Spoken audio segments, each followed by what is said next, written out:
Hello viewers, কেমন আছেন সবাই? আশা করছি সবাই ভালো আছেন। তো আজকে আমরা কিছু কোশ্চেন সলভ বা প্র্যাকটিস করব যেগুলো অ্যাডমিশন, ব্যাংক, বিসিএস এবং আদার কম্পিটিটিভ এক্সামে কাজে লাগবে। প্রথমে আসি, had I riches I dash help you. তো এখানে হ্যাড আই রিসেস, যদি আমি ধনী হতাম বা আমি যদি ধনী হতাম, আই হেল্প ইউ, আমি তোমাকে সাহায্য করতাম, এরকম একটা সেন্টেন্স। তো এখানে হ্যাড আই রিসেসের পর আই হেল্প ইউ, এইটা কিন্তু রেজাল্ট প্রকাশ করছে। তো এটা এবং একটি হচ্ছে কন্ডিশনাল সেন্টেন্স। কন্ডিশনাল এর রুল অনুসারে এবং রেজাল্ট ক্লসে, এটি একটি রেজাল্ট ক্লস। রেজাল্ট ক্লসে আমরা জানি যে কি হয়, সাবজেক্ট সাবজেক্ট আই আছে, subject plus would plus verb one হয়। তো এখানে subject would plus verb one, তাহলে কোন অপশনে আছে? উড হেল্প, এটা হবে না। এটা হেল্পটা ফার্স্ট পার্টিসিপল আছে। এবং হ্যাড হেল্প, এটাও হবে না, হ্যাড আসবে না, আসবে উড প্লাস হেল্প, ভার্বের ভি ওয়ান।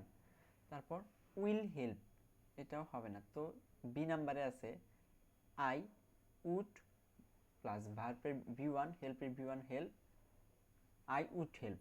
এটা বি হচ্ছে ইজ দ্য কারেক্ট অ্যান্সার।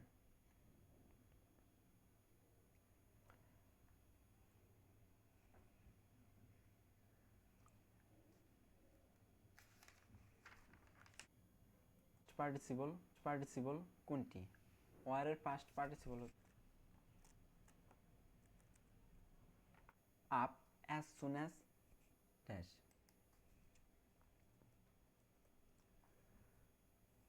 তো এখানে কিভাবে আমরা এই কোশ্চেনটি সলভ করব?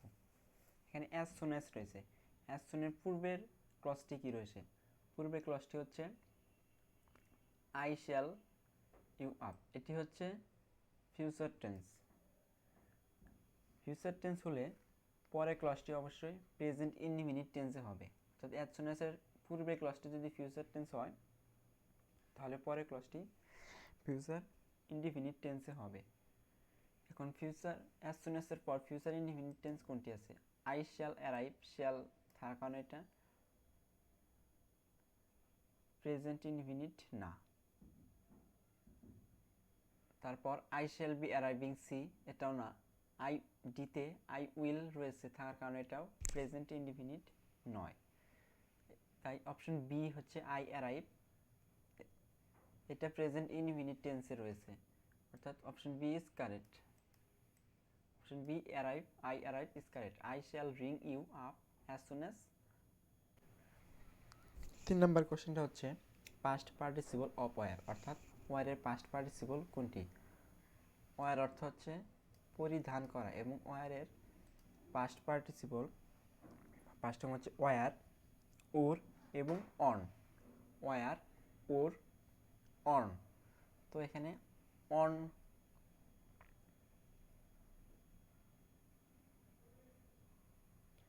অন হচ্ছে পাস্ট পার্টিসিপল।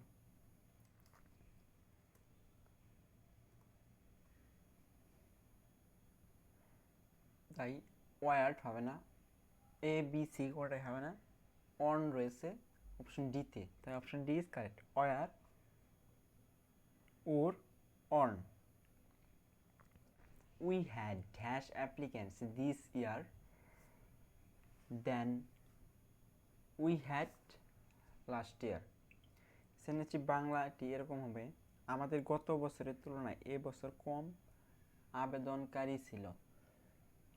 তো কিন্তু এখানে কম, আমরা একটু খেয়াল করি যে অ্যাপ্লিক্যান্টস, এটি কি? অ্যাপ্লিক্যান্টস হচ্ছে একটি কাউন্টেবল নাউন। কাউন্টেবল নাউন হওয়ায় কাউন্টেবল নাউনের পূর্বে কি বসে? কাউন্টেবল নাউনের পূর্বে লিটল বসে, লেজার বসে, লেস, নাকি ফিওর বসে? এইটা আমাদের দেখতে হবে। অ্যাপ্লিক্যান্টস কাউন্টেবল নাউন হওয়ায় অ্যাপ্লিক্যান্টসের পূর্বে ফিওর বসবে। তো তারপর রয়েছে we had a dash of November sorry we had a dash of cold weather in November. অর্থাৎ এই সেন্টেন্সটির বাংলা হচ্ছে নভেম্বর মাসে আমাদের ঠান্ডা আবহাওয়ার একটি পর্ব ছিল। তো এখানে অপশন রয়েছে স্পেল, টাইম, ফেস এবং লেন্থ। তো এই প্রত্যেকটার অর্থ আমাদের ভালো জানতে হবে। স্পেল অর্থ হচ্ছে ব্যক্তিকাল বা অল্পকাল, স্থায়ী সময়ের ভাগ এরকম বোঝায়।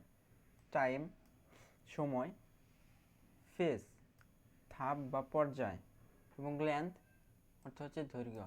অর্থাৎ we had a dash of cold weather in November, সেন্টেন্সটির অর্থ হবে এরকম: নভেম্বর মাসের আমাদের ঠান্ডার আবহাওয়া ছিল একটি পর্ব ছিল। তো এখানে ফেজ অপশন হবে, ফেজ পর্যায় বা ধাপ এটি হয়। এখানে হবে we had a phase of cold weather in November. Find the correct spelled word. এখানে কোনটি কারেক্ট বানানটি রয়েছে? এখানে অ্যাফেকশনালি বানানটি কিন্তু ভুল রয়েছে, হবে অ্যাফেকশনেট অথবা অ্যাফেকশনেটলি, দুইটার একটা হবে। তারপর ফেইথফুলি এর জায়গায় ফেইথফুল FULL হলে, এখানে FULL হলে তাহলে এটি কারেক্ট স্পেলড হতো। তবে ট্রুলির ক্ষেত্রে TRULY হয়, এখানে RT ডাবল রয়েছে, তাই এটি কারেক্ট নয়। এরপর অপশন সি সিনসিয়ারলি কিন্তু ঠিক রয়েছে, তাই sincerely option C is correct spelled word. No sooner dash then the student stand up. এখানে রয়েছে নো সোনার, তো নো সোনার পরে বাক্যটি কি দিয়ে শুরু হয়? অবশ্যই হ্যাড। নো সোনার হ্যাড, তারপর অন্য সেন্টেন্স বসে। তো এখানে নো সোনার পর হ্যাড বসবে এবং হ্যাড রয়েছে শুধু অপশন এতে, had. No sooner had the teacher entered the class, অর্থাৎ নো সোনারের পর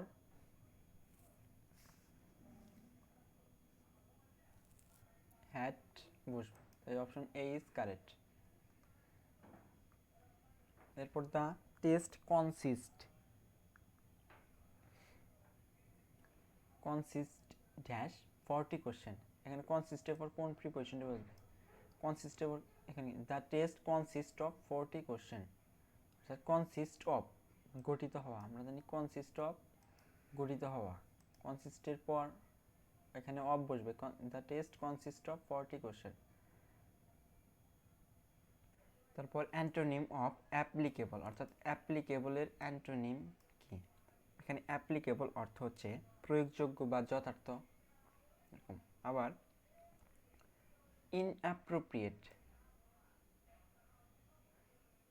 ইনঅ্যাপ্রোপ্রিয়েট অর্থ হচ্ছে অযোগ্য বা অনুপযোগী।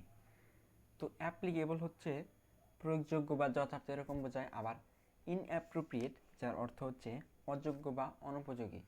এবং প্রপারলি, আন্ডারস্ট্যান্ডেবল, রাইট ওয়ে এগুলো কিন্তু অ্যাপ্লিকেবলের সিনোনিম, তাই অ্যাপ্লিকেবলের অ্যান্টোনিম হবে ইনঅ্যাপ্রোপ্রিয়েট। এরপর হচ্ছে দ্য সিনোনিম অফ স্যানগুইন।